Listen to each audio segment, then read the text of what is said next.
Welcome to programme views makers. मैं हूं आपके साथ शाइस्ता यूसुफ। तहरीके इंसाफ के लॉन्ग मार्च को आज 5वां दिन है। नवंबर का आगाज हो चुका है मगर ये मार्च अब भी इस्लामाबाद से बहुत दूर है। तहरीके इंसाफ के रहनुमाओं की जानिब से अब मुसलसल ये इशारे दिए जा रहे हैं कि लॉन्ग मार्च मजीद ताखीर से इस्लामाबाद पहुंचेगा, यानी जो लॉन्ग मार्च 4 नवंबर को इस्लामाबाद पहुंच रहा था वो अब 11 नवंबर को इस्लामाबाद पहुंचेगा। अब सवाल यह है कि इमरान खान लॉन्ग मार्च आगे बढ़ाने में आखिर ताखीर क्यों कर रहे हैं। इस पर डिस्कशन के लिए जो मेहमान हमारे साथ मौजूद हैं तारुफ मैं आपसे करवा देती हूँ। हमें ज्वाइन किया है नासिर बेग चुगताई साहब ने, अमीर अब्बास साहब हमारे साथ मौजूद हैं, मुबशिर बुखारी साहब ने हमें ज्वाइन किया है और हमें ज्वाइन किया है मुजम्मिल सोहरावर्दी साहब ने भी। आप तमाम मेहमानों के वक्त का बेहद शुक्रिया। NBC आपके जानिब आऊँगी। ये लॉन्ग मार्च हम देख रहे हैं कुछ ज़्यादा लॉन्ग नहीं हो गया? हाँ, ये लॉन्ग हो गया। मैंने कल भी कहा था आपसे कि एक्चुअली मार्च नहीं है ये। अगर आप इसका फॉर्मेट चेक करें, फॉर्मेट को देखें तो ये जगह जगह जलसे हो रहे हैं।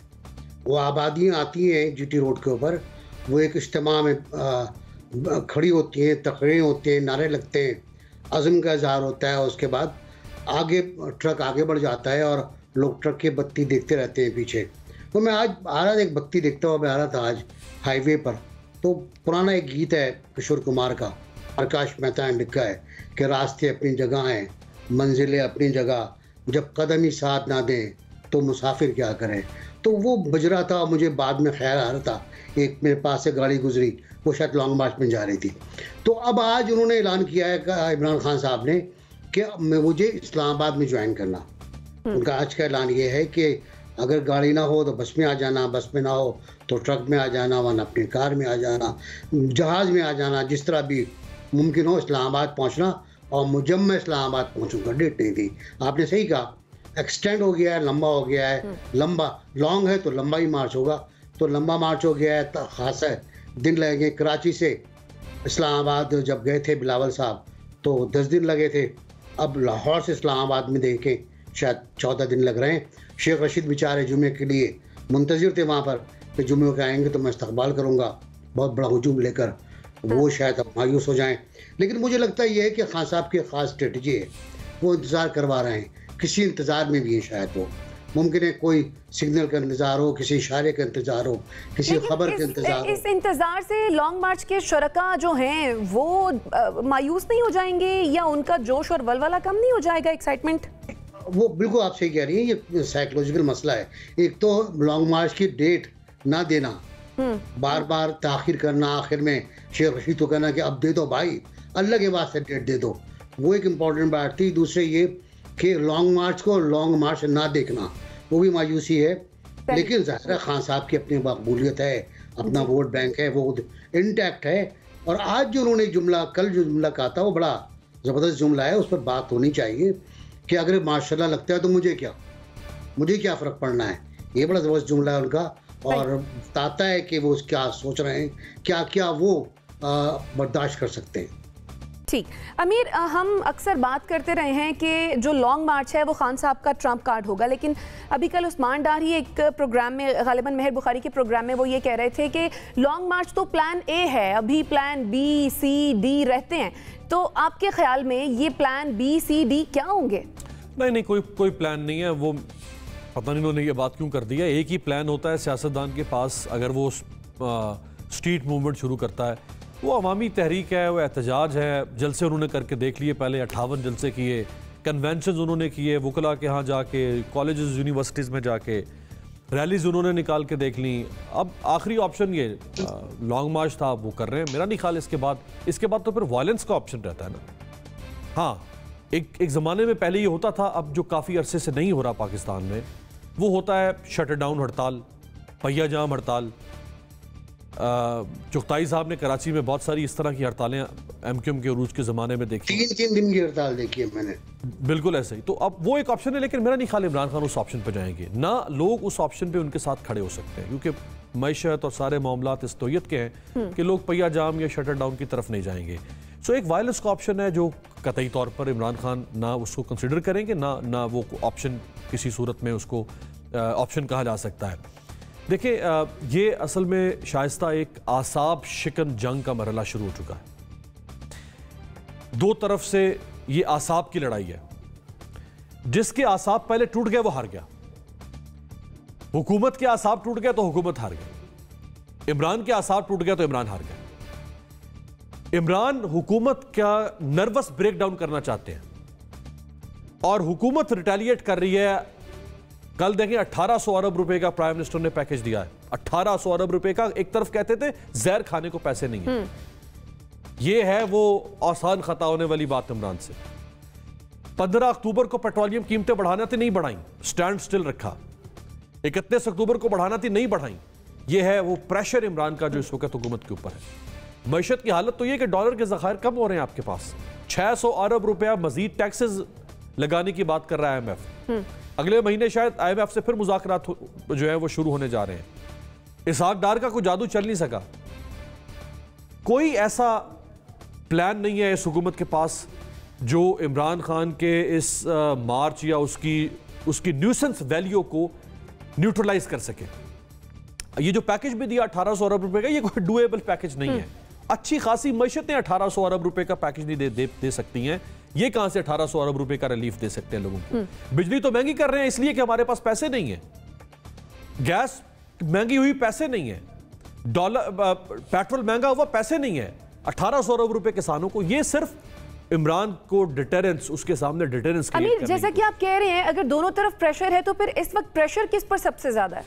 सबसे ज्यादा प्रेशर जो है वो एक ऐसी जगह पे है जहां अमूर कभी इतना प्रेशर पड़ा नहीं है, क्योंकि उनके खिलाफ कभी उन बातें हमेशा होती थी। लोगों ने किताबें भी लिखती, जैसे आयशा सदीका ने किताब लिखी, ड्राइंग रूम्स में भी बातें होती नहीं, कॉलम्स लिखे गए, आर्टिकल्स लिखे गए, लेकिन कभी कोई अवामी तहरीक उनके खिलाफ शुरू नहीं हुई। इमरान खान शुरू हुए थे रजीम चेंज ऑपरेशन से।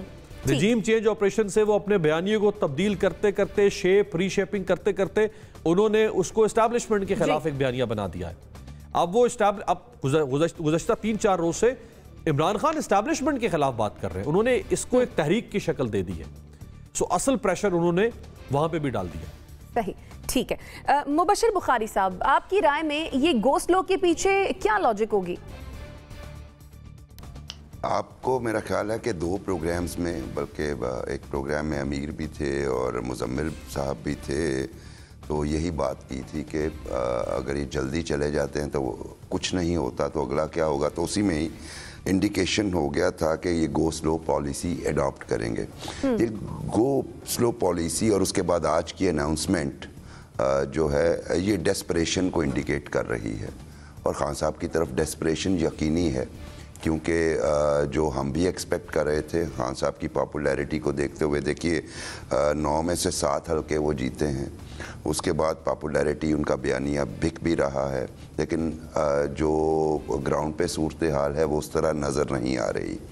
अब वो डेस्परेट होके इसको लिंगर ऑन कर रहे हैं, और पर्पज़ यही है कि प्रेशर ये जो माउंट किया हुआ है उन्होंने गवर्नमेंट पे और अदारों पे, ये इसी तरह रहे कुछ दिन तक, अनलेस के वो इनके साथ किसी कोई ऑफ़र कर दें। मतलब फ्रेश इलेक्शन की बात है अगर, या इनकी एडवाइजरी की बात है, इनकी एडवाइस की बात है आर्मी चीफ की तैनाती के हवाले से, लेकिन मुझे नहीं लगता कि वो अभी हो पाएगा।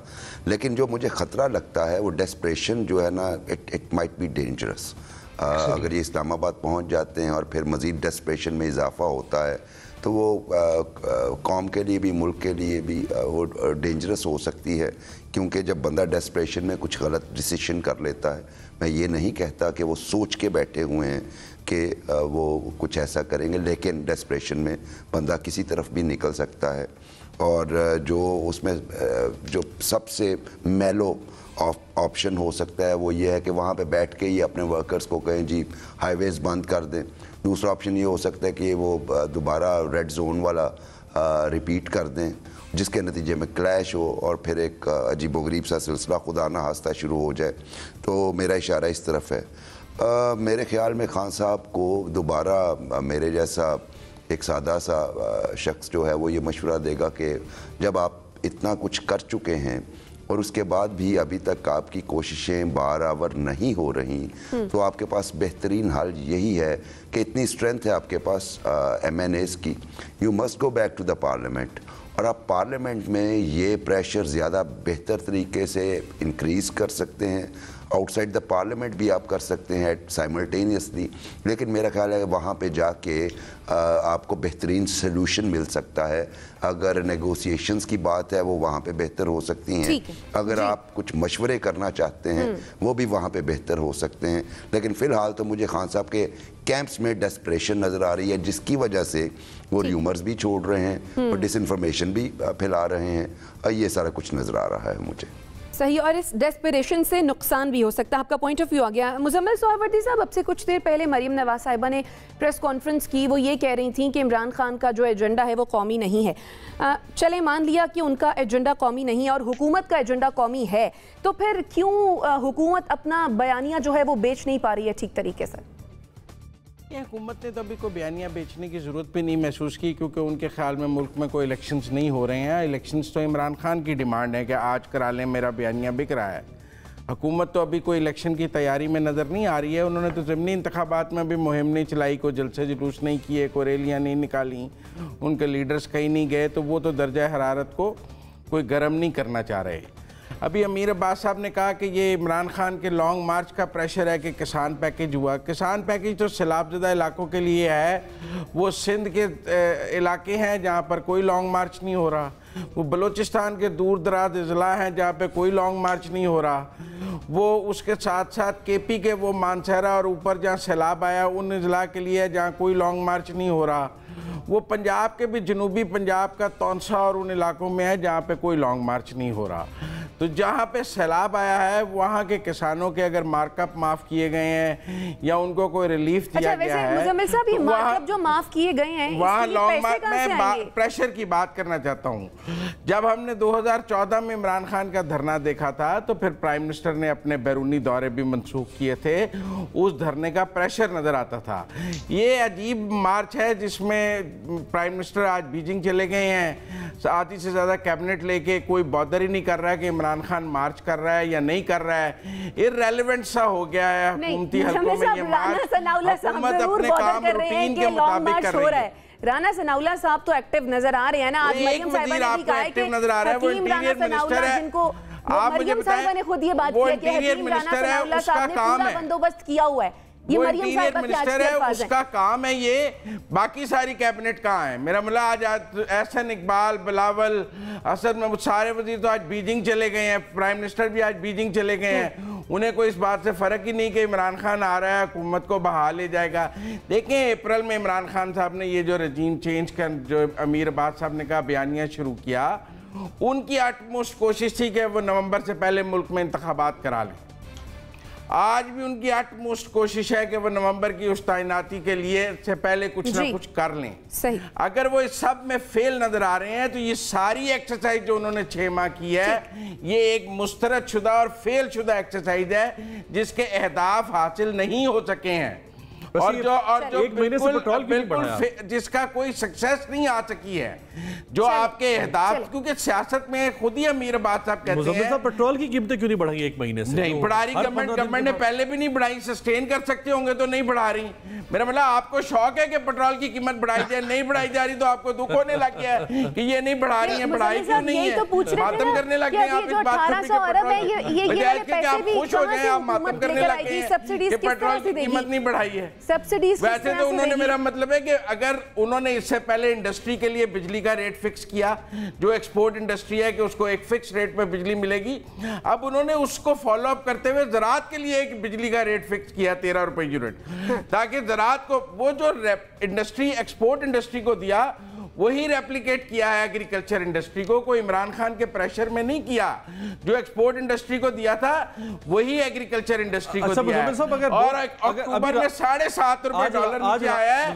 वैसे कोई मैशत ठीक नहीं हो रही, मैं आपसे मान लेता हूँ। राना सनाउल्लाह साहब आज कह रहे थे कि 200-250 लोग हैं, तो फिर 1100 कंटेनर और 245 आर्टिकल क्यों लगाया जा रहा है? पता नहीं, इस मुल्क में बहुत कम चोर हैं, डाकू हैं, लेकिन इतनी पुलिस क्यों भर्ती कर ली जाती है? अगर हम देखें तो जेलों में तो कोई 1000-2000 कैदी हैं और पुलिस शहर की 10,000 होती है।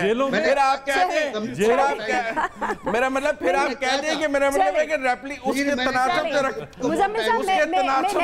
फिर आपके जितना लॉ एंड ऑर्डर का कितनी रखनी है, ये साइंस भी अमीर अब्बास समझाएंगे कितनी पुलिस होनी चाहिए और कितनी नहीं होनी चाहिए। सिंध से वैसे 8 गवर्नेंस के बादशाह हैं। एनबीसी आपके ख्याल अमीर, ये बड़ा गलत बात है। सिंध से पुलिस मंगवाई गई, पुलिस हर सूबे से मंगवाई जाती है, हर बार मंगवाई जाती है जब भी इस्लामाबाद में कोई मसला होता है। पंजाब 200-300 लोग हैं ना, तो फिर क्या जरूरत? पंजाब ने मना कर दिया, केपी ने मना कर दिया, इन लोगों ने मना किया। भाई लोग तो 100 भी हो तो बड़ी मुश्किल हो जाती है। मतलब सिंध का क्या कसूर है इसमें यार? नहीं सिंध सर, मैं तो कह रहा हूँ अगर 200-300 लोग हैं, अगर सिंध को आप लोग आइसोलेट करते हैं यार, क्या मसला है क्या आप लोग के साथ? नहीं आप भेज दें पुलिस, अपनी आपकी पुलिस नहीं आप सिंध क्या पाकिस्तान से अलग है? नहीं, बिल्कुल सिंध पाकिस्तान से अलग नहीं है। सिर्फ यही बात हो रही थी कि सिंध से भी पुलिस मंगवाई गई है। कुछ होता है, पूरे सूबे से, तमाम सूबों से पुलिस आती है, कंट्रीब्यूट करते हैं, वो तरीक़ेकार है। अब पहली बार ये हुआ कि पंजाब ने मना कर दिया, केपी ने मना कर दिया, तो अब सिंध आपको नजर आ रहा है खाली बेचारे जिस हालत में गए वो उन पर तरस खाएं। बिल्कुल यही तो हम कह रहे हैं कि ये सारे पुलिस एहलकार जो बेचारे बुला लिए गए हैं, उनके खाने पीने का बंदोबस्त और सारी चीजें, यही तो बात कर रहे हैं। इससे पहले शाइस्ता के और फुटेज खाए मुजम्मिल सुहरावर्दी साहब, मैं ये बता दूं आपको कि इससे बड़ी तहरीक MRD की थी, तो कुछ भी नहीं है जी। तो जहाँ लोग बैठे वो जानते हैं कि MRD की तहरीक खालिस एक आमिर के खिलाफ थी, और ऐसी तहरीक थी जो पाकिस्तान गिर थी, मुल्क गिर थी, जहाँ लोगों को कैद किया गया, कोड़े मारे गए, फांसियां हुई, सूलियां दी गई, और एक अजीबोगरीब दौर था कि लोग नाश्ते में जाते थे फांसी चढ़ने के लिए। रजाक झरना वगैरह के किस्से बड़े मशहूर हैं। तो वो तहरीक थी जहाँ पर सिंध के बाज़ इलाकों में, केपी के इलाकों में, पंजाब में बाकायदा हेलीकॉप्टर से फायरिंग हुई है। ये हालत भी पहुँच गए थे हमारे। तो तहरीक पाकिस्तान में बहुत चली गई। तो इस पाकिस्तान की तहरीक क्या थी आपको पता है? मशरक़ पाकिस्तान में क्या हुआ वो भी बताया आपको। तो ये एक तहरीक है, अवामी तहरीक है, बिल्कुल सही बात है। इमरान खान साहब उसको लीड कर रहे हैं, बिल्कुल सही बात है। उनका एक मकसद है, बिल्कुल सही बात है। क्या मकसद तक पहुंच पाएंगे इसका पता नहीं, क्योंकि कंट्राडिक्शन बहुत ज्यादा है। बिल्कुल, और ये तो आने वाला वक्त ही बताएगा। कंट्राडिक्शंस ये हैं, आने वाला वक्त नहीं बताएगा, तारीख बताएगी। ये कंट्राडिक्शंस ये हैं कि कभी आप कहते हैं मार्शल, कभी आप कहते हैं जमहूरियत, कभी आप कहते हैं मुझे इख्तियार दें आप चीफ जस्टिस का, कभी आप कहते हैं नैब मेरे अंडर में नहीं थी, अदालतें मेरे अंडर में नहीं थी। तो ये बहुत कंट्राडिक्शंस है आपस के, और तशद्दुद का उनसर शामिल हो रहा है और बयानात से हो रहा है। ठीक है, यानी आपके ख्याल में इस तरह के बयान दिए जा रहे हैं जिससे तशद्दुद का अंसर नुमाया हो रहा है। घंटापुर का बयान हो, किसी का बयान भी हो, चलें, सब कंट्रीब्यूट कर रहे हैं, और खुद खान साहब ने कहा है ब्लड बात होगा। ठीक है, बिल्कुल, लेकिन ऐसा नहीं होना चाहिए। आपका पॉइंट आ गया। मुबशिर बुखारी साहब, आपके ख्याल में इस लॉन्ग मार्च को लेकर आवाम का कैसा रिस्पॉन्स नजर आया आपको?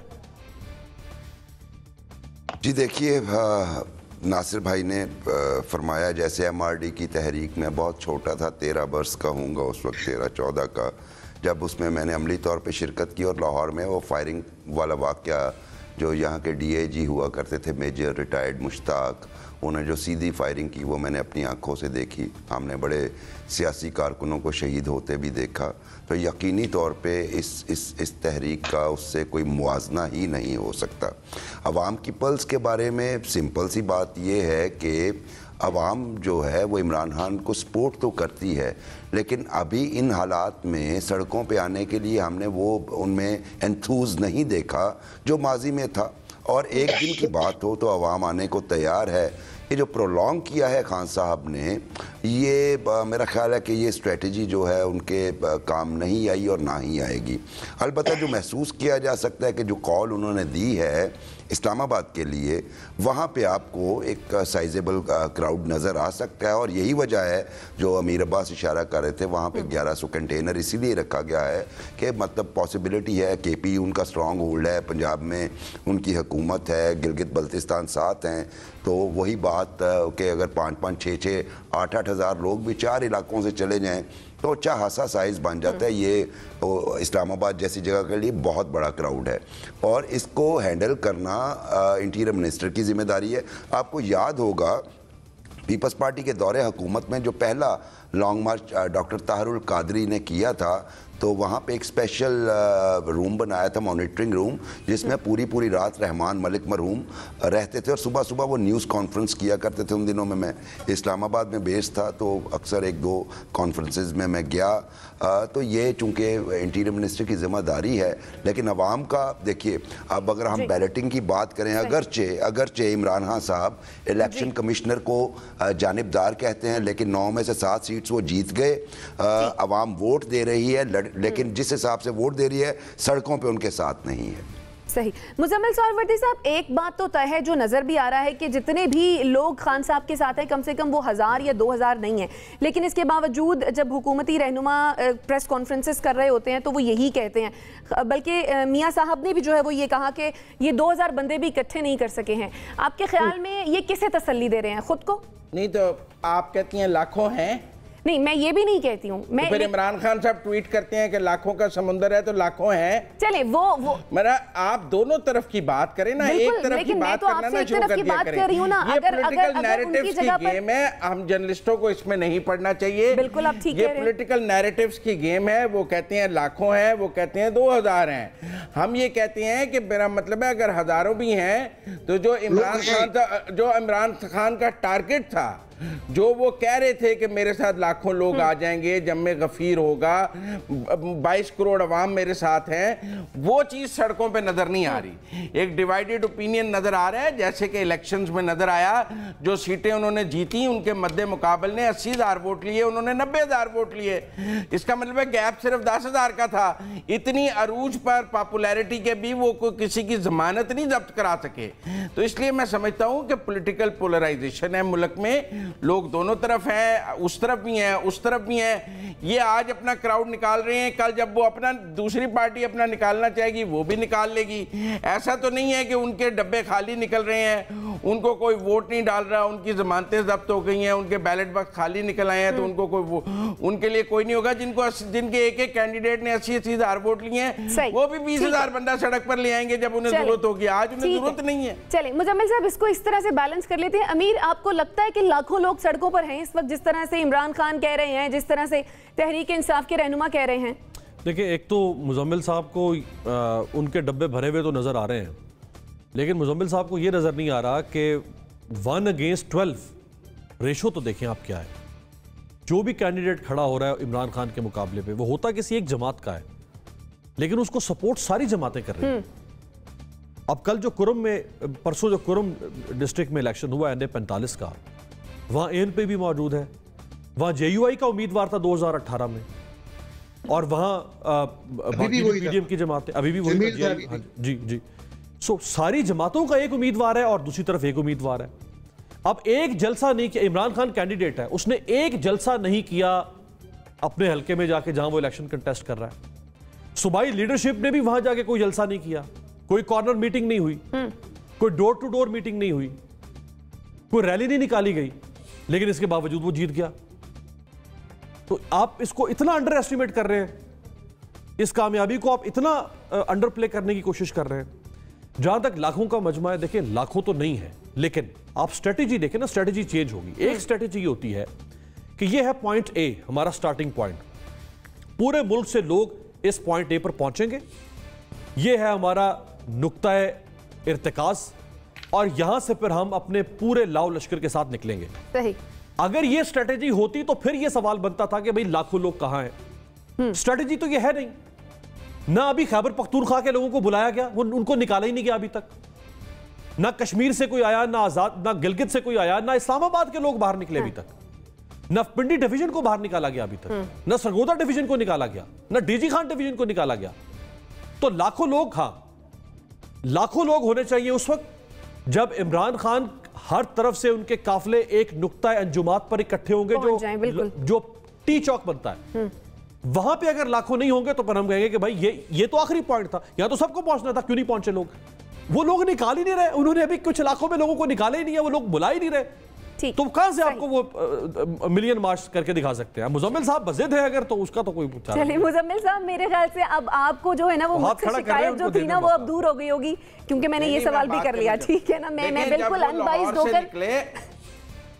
जब वो लाहौर से निकले तो क्या क्राउड था, ठीक, मेरा मतलब है लिबर्टी चौक पे क्या क्राउड था, दाता साहब पे क्या क्राउड था, और एक मिनट, क्या क्राउड था, क्या वो लाहौर के क्राउड को मैच कर रहा था? वो क्राउड उनसे बड़ा जलसा जमात इस्लामी ने किया है जो पिछले दिनों यूथ कन्वेंशन किया है। जब वो गुजरांवाला पहुंचे हैं तो कितना बड़ा क्राउड है गुजरांवाला के नतीजे में।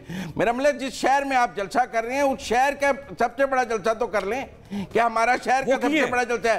अगर वो वहां पे भी बड़ा जलसा नहीं कर पा रहे, गुजरांवाला में शहर को, सर गुजरांवाला में जलसा हुआ, लाहौर में जलसा हुआ, जलसे पहले कर चुके हैं वो। नहीं, ये भी तो जलसा ही है ना, जहाँ लीडर खिताब कर रहे हैं वो जलसा ही है ना जी। कंटेनर पे खड़ा है तो जलसा ही है। अगर नीचे हजारों लोग नहीं है तो फिर लोग उसको सुनने नहीं आए हैं। तो फिर कहते सैकड़ों लोग हैं ना, आप हिचकिचा क्यों रहे हैं? अगर ये लाखों तो नहीं है ना, तो लाखों को तो लानत भेजे ना। इमरान खान कह रहे हैं लाखों है तो मैं कैसे लानत भेजूं? इमरान खान को कह रहे हैं लाखों है, इमरान खान कोई हदीस तो नहीं है ना, मोतबर लीडर है। इमरान खान कोई हदीस तो नहीं है ना, आप छोड़ दें इमरान खान। उन्होंने कहा लाखों है, मैंने भाई हम नहीं मानते इसकी बात, हम नहीं आपने नहीं पढ़ा, मैंने तो पढ़ा है, मैंने तो पढ़ा है लाखों का ट्वीट। मैं ये अर्ज करना चाह रहा हूँ, देखिए मैंने जैसे कहा कि बैलेट बॉक्स की सिचुएशन, वोटर की सिचुएशन और है, सड़कों पे ना वो सैकड़ों में है ना लाखों में है। लेकिन मैं सिर्फ एक बात, लाहौर की अगर हम बात करें तो लाहौर में लिबर्टी मार्केट से कुछ फासले पे उनका एक सूबाई कैंडिडेट 50,000 से ज़ायद वोट लेके जीता है। लेकिन वहाँ पे लिबर्टी पे हमें मतलब हज़ारों में नज़र आए हैं, लेकिन वो 50,000 कम अज़ कम नहीं थे। जो मैं पॉइंट कहना चाह रहा हूं कि देखिए बैलेट बॉक्स में नजर आता है कि लोग सपोर्ट कर रहे हैं, सड़कों पे जो बैलेट बॉक्स में जितनी सपोर्ट है सड़कों पे उतनी सपोर्ट नहीं है। और यकीनन उसमें चूंकि लाहौर भी एक फोकल पॉइंट था, नुक्ता इर्तकाज ना सही नुक्ता आगाज था, यहाँ पे अच्छी स्ट्रेंथ शो करनी चाहिए थी। Unfortunately that was missing. ठीक, एक कमेंट अगर शायद जी देखिए, हमारे यहाँ जो MRD की तहरीक तो बहुत पुरानी बात है, 70s और 80s के बाद, और वो PNA की तहरीकें सारी ठीक। हमारे यहाँ गुज़श्ता जो, अगर हम इस 21वीं सदी की बात करें तो हमें कोई भी बहुत बड़ी यानी मैमथ मूवमेंट नजर नहीं आती है पाकिस्तान में। मैं ये समझता हूं कि पाकिस्तानी कौम, जिस तरह बुखारी साहब फरमा रहे थे, पाकिस्तानी कौम उस तरह बाहर निकलने वाली कौम नहीं है शायद। ठीक है, सो हम किसी से भी एक्सपेक्ट नहीं कर सकते। नवाज शरीफ भी बाहर निकलेंगे, उनके साथ भी कोई 20 लाख बंदा नहीं होगा। चलिए ठीक है, जरदारी साहब निकलेंगे तो उनके साथ भी कोई 20 लाख बंदा नहीं होगा। ठीक है, सड़कों पे कोई भी निकलेगा यानी किसी के भी साथ 20 लाख बंदे कम से कम नहीं होंगे। आपका पॉइंट आ गया नाज़रीन। छोटी सी एक देते हैं और फिर वापस आते हैं। स्टे विद अस।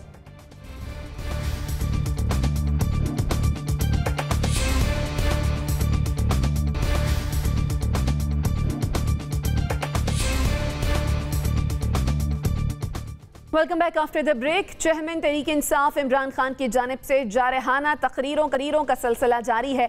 वो अपनी हर तकरीर में सियासी मुखालफिन को शदीद तनकीद का निशाना बनाते हैं। आज की तकरीर में उन्होंने साबिक वज़ीर आज़म नवाज शरीफ को मुखातब किया और कहा कि जब भी वापस आओ इलेक्शन लड़ो। चैलेंज करता हूँ कि आपके हल्के में जाकर इलेक्शन हराऊंगा। अब सवाल यह है कि क्या इमरान खान ज़रूरत से ज़्यादा पुरएतमाद हो रहे हैं? NBC अगर इंतखाबात की बात करें तो नवाज शरीफ वर्सेस इमरान खान, क्या कहेंगे?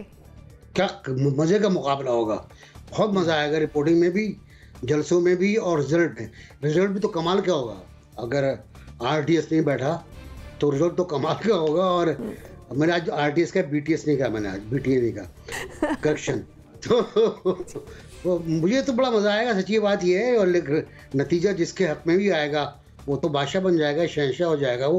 लेकिन मुझे लगता नहीं, क्योंकि और भी लोग चैलेंज कर रहे हैं इमरान खान साहब को। हमारे कांग्रेस सिंध के रहनुमा हैं वो शर्जील इनाम मेमन, जी शर्जील मेमन, हाँ इनाम मेमन, उनको हर चीज़ इनाम में मिलती है। उन्होंने कहा है कि मेरे हल्के से लड़ लें इमरान खान साहब, मेरे मुकाबले पर लड़ लें। और भी कुछ और लोग आ गए, तो अभी कितने मुकाबले करेंगे इमरान खान से? मेरे ख्याल है नवाज शरीफ का मुकाबला भी कर लें, मरियम का मुकाबला भी कर लें, शर्जील का मुकाबला भी कर लें। तो ये चैलेंज सियासी चैलेंज है, सच्ची बात ये है। और सियासत में चैलेंज होते रहते हैं, लेकिन ऐन वक्त पे सिवाय भुट्टो साहब के और मुफ्ती महमूद के कोई तगड़ा मुकाबला मुझे नज़र नहीं आ रहा। अगर मैं जाऊँ पीछे माजी में तो वो एक बड़ा अच्छा मुकाबला, भुट्टो साहब उसमें हार गए थे, बड़ी बात ये थी। तो अब बात ये बनती है कि कल जो तकरीर उन्होंने की है, जिसमें और आज ये तकरीर की है, उसमें मुझे खासी तब्दीली नज़र आई है। एक तो तब्दीली वो थी जो ट्वीट आया था उनका, बैलेट पेपर और ब्लड बाथ वाला। उसके बाद तकरीर की अल्लाह के वास्ते इस्टेब्लिशमेंट उनका साथ ना दे। आज कल की तकरीर थी माशाल्लाह वाली, माशाल्लाह का नुकसान वाली कि मुझे क्या नुकसान पहुंचा है माशाल्लाह से। आज की तकरीर इस्लामी टच वाली है, हाल इस्लामी टच। वापस पहुंचे हैं वो अमर बिल मारूफ पे और अल्लाह ताला के अहकामात पर, और ये कहा उन्होंने कि चोर के खिलाफ उठकर खड़ा होना अल्लाह का हुक्म है, जबकि अल्लाह का हुक्म है सूद के खिलाफ खड़ा होना, सूद के खिलाफ जंग करना, जो नहीं की खान साहब ने अपने दौर में नहीं की। अफसोसनाक बात है ये। तो मेरा ख्याल ये है कि अच्छा मुकाबला होगा, मुकाबला होना चाहिए, और जरदारी साहब से मुकाबला करें, बिलावल से मुकाबला करें, फजलुर रहमान से मुकाबला करें, टफ मुकाबले होंगे और रिपोर्टिंग में मजा आएगा बहुत। सही। मुबशिर बुखारी साहब, ये मुकाबला वैसे एक मरतबा पहले भी हो चुका है 97 में, जिसमें नवाज शरीफ जीत गए थे और इमरान खान को बड़े कम वोट मिले थे, लेकिन जाहिर है अब सूरत हाल मुख्तलिफ है। क्या लगता है क्या नतीजा होगा अगर तो ये मुकाबला होता है तो? मैं ज़रा थोड़ी सी लंबी बात अगर आपकी इजाज़त से करूं। एक तो माजी में कई दफ़ा ये हुआ, जैसे याद सादिक साहब से इमरान खान हारे, उसके अलावा बहुत सारे PMLN के लीडर से माजी में हार चुके हैं। लेकिन यकीनी बात है कि इस वक्त खान साहब की पॉपुलैरिटी है, जिस हल्के से भी सिवाय कराची और मुल्तान से चूँकि ख़ुद नहीं लड़े थे, बाकी सारे हल्के वो जीत रहे हैं। लेकिन खान साहब ने एक बात जो है वो क्लियर नहीं की, नवाज शरीफ साहब उनसे कहाँ मुकाबला करें, मियाँ वाली में उनकी कॉन्स्टिट्यूंसी में, या मियाँ नवाज शरीफ की कॉन्स्टिट्यूंसी जो लाहौर वाली है, जो पहले हल्का 95 होती थी। उसका बैकग्राउंड मैं आपको इसलिए बताना चाहता हूँ कि मैं आई विटनेस हूँ। 88 के इलेक्शन में तारीख बदल जाती उस हल्के की अगर पीपल्स पार्टी वो डिसीजन कर लेती। मोहतरमा बेनज़ीर भुट्टो मलिक गुलाम मुस्तफ़ा खर को टिकट दे चुकी थी, लेकिन नासिर भाई के दोस्त सरदार फारूक अहमद खान लगारी और उनके हम ख्याल लोगों में, जिनमें ख्वाजा अहमद तारिक रहीम भी थे, उनकी मुखालफत पे वो टिकट वापस ले लिया गया और वहाँ पे इंतहाई वीक कैंडिडेट दे दिया गया। नतीजा ये है कि आज तक नवाज शरीफ तो बहर he is a big shot ना हो। आप देखिए बेगम कुलसूम नवाज वहाँ से इलेक्शन लड़ी, वो एक दफ़े हल्के में नहीं गई और जीत गई। उसके बाद यहाँ तक वो हल्का सिक्योर है कि अभी जो रिसेंट इलेक्शन हुआ है वहाँ पे वहीद आलम खान साहब अपनी कॉन्स्टिट्यूंसी, इंतहाई वर्कर आदमी है, इंतहाई वर्कर आदमी, अपनी कॉन्स्टिट्यूंसी उनसे छुड़वाई गई, इस हल्के में लाया गया मोहतरमा यास्मीन राशिद को बड़े टफ कंटेस्ट के साथ, बाद उन्होंने 10,000 वोटों से शिकस्त दी। सो अगर मियाँ वाली है तो सिचुएशन जो है वो थोड़ी सी डिफरेंट हो जाएगी। लेकिन अगर वो बात करते हैं कि इस हल्के में लड़ें, तो मेरा ख्याल है कि बड़ा ही दिलचस्प मुकाबला हो गया। 90 में इलेक्शन 90 में असगर खान साहब पीपल्स पार्टी के जॉइंट कैंडिडेट थे नवाज शरीफ साहब के मुकाबले में, और मैं उनका एक जगह पे पोलिंग एजेंट भी बना, और हम ये सोच रहे थे Asgar Khan is a big name और ये डिफीट कर देंगे मियाँ नवाज शरीफ को। बड़ी टाइट किस्म की वो रखी थी, सारे पोलिंग एजेंट्स को ये कहा गया रिजल्ट लेके छोड़ना, लेकिन बहुत बड़े मार्जिन से खान साहब को शिकस्त हुई।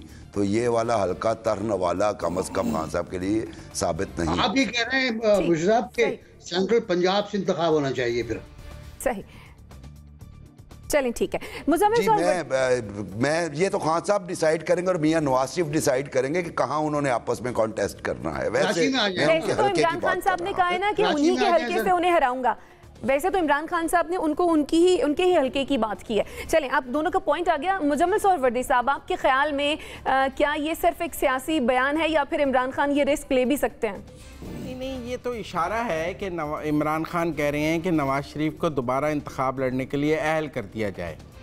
ये तो कॉन्सेंट है इमरान खान की तरफ से कि नवाज शरीफ को दोबारा अहल कर दें और उसको इंतखाबी मैदान में वापस ले आएं। मुझे कोई एतराज़ नहीं है। ये तो बड़ी दूर की कौड़ी लेकर आए आप। मेरा मतलब है ये तो एक किस्म की उन्होंने ये कॉन्सेंट दे दी कि नवाज शरीफ को, क्योंकि कल तक तो वो नवाज शरीफ के अहल होने के, उसके टीवी पर बयान चलने के सख्त मुखालिफ थे। आपको पता है जब कुछ जर्नलिस्टों ने रिट की थी कि ये आज़ादी इज़हार के ख़िलाफ़ है, तो वो उन जर्नलिस्टों के खिलाफ हो गए थे कि ये कैसे उनके बयान, उनकी तकरीर चलवाने की बात कर सकते हैं। इसी तरह वो तो उनका नाम भी किसी मीडिया पे किसी इंतखाबी मैदान में आने देने के लिए तैयार नहीं थे। ये बहुत बड़ी एक सरेंडर है इमरान खान की तरफ से कि वो आज कह रहा है कि नवाज शरीफ को इंतखाबी मैदान में वापस ले आओ, लेकिन मुझे नाअहल ना करना। क्योंकि उसको मुझे ये नजर आ रहा है कि अगले इलेक्शन में ना नवाज शरीफ होंगे ना इमरान खान होंगे, दोनों ही नहीं होंगे। इन्होंने क्या आपस में लड़ना है, दोनों ही नाअहल होंगे। तो लिहाजा वो अपनी नाअहली को बचाने के लिए नवाज शरीफ को अहल कराना। ठीक है मुजम्मिल साहब, एक ब्रेक ले लेती हूँ, फिर इसी पर बात करते हैं। नाज़रीन स्टे विद अस।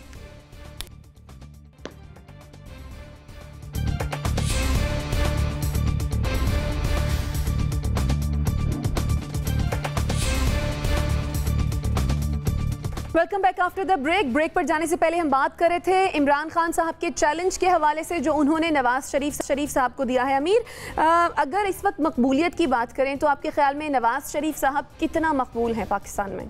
देखिए, माजी में हम देखते हैं कि बहुत बड़े बड़े बुर्ज उल्टे हैं। मसलन मौलाना फजल रहमान एक पार्टी के कायद हैं और उनका एक बड़ा नाम है सियासत के। 4-5 बड़े जो बुर्ज हैं उनमें से एक है। मौलाना फजल रहमान को NA-38 और NA-39 है शायद, जहाँ से तहरीक इंसाफ ने शिकस्त दी 2018 में। बिलावल भुट्टो जरदारी एक पार्टी की चेयरमैन है। बिलावल को लियारी से शिकस्त दी किसने? शकूर शाद नामी एक गुमनाम से आदमी ने। पीपल्स पार्टी गई है जी, पीपल्स पार्टी गई है जी, पहले पीपल्स पार्टी में जी पहले पीपल्स पार्टी में थे, लेकिन एक गुमनाम इंसान था ना। अब बिलावल के सामने तो शकूर शाद की कोई सियासी हैसियत नहीं थी। बिल्कुल इसी तरह बिलावल को मिनी लाड़काना जिसको कहा जाता है पीपल्स पार्टी का, मालाकंड डिवीजन, वहां से शिकस्त हुई है। असफंद यार वली एक और पार्टी कायद, असफंद यार वली को शिकस्त हुई 2018 में। शहबाज शरीफ सवात से हारे, डेरा गाजी खान से हारे, कराची से हारे। चलें, कराची वाला तो शायद हार नहीं होगी, लेकिन डेरा गाजी खान और सवात से शहबाज शरीफ को शिकस्त हुई। सो ये होता रहा है, बड़े बड़े पार्टी कायद और रहनुमा जो हैं वो हारते रहे। शाहिद खाकान अब्बासी, सदाकत अब्बासी की तो कोई सियासी हैसियत नहीं थी 2018 से पहले। शाहिद खाकान अब्बासी 7 दफा का MNA, न्यूमरसली फेडरल मिनिस्टर रहा और प्राइम मिनिस्टर रहा, सदाकत अब्बासी से हार गया। सो अगर इमरान खान बामुकाबला नवाज शरीफ होता है, एक कश्मीरी बट है, दूसरा मियां वाली का न्याजी है, बड़ा टाकरे का मुकाबला होगा और बड़ा दिलचस्प मुकाबला होगा। अपसेट हो सकता है, किसी को भी हो सकता है। सही। मुजम्मिल साहब कुछ कहना चाहेंगे?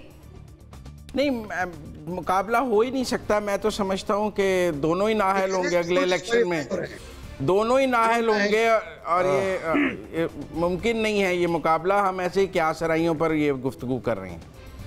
सही। मुबश्शिर बुखारी साहब, मेरा ख्याल है मुकाबला हो जाए एक बार। जी, मैं जो इंडिकेशंस है मरियम केस और बाकी जो मामला है उससे ये अंदाजे होते हैं कि फ्यूचर में हो सकता है कि नवाज शरीफ साहब की डिस्क्वालिफिकेशन ख़त्म हो जाए। ज़ाती तौर पे तो मुझे यूं ही लगता है, लेकिन अमीर अब्बास ने जो बात कही, एक बात भूल गए कि बिल्कुल शकूर शाद के सामने शकूर शाद से हारना यकीनन बिलावल के लिए एक बड़ा सेटबैक था।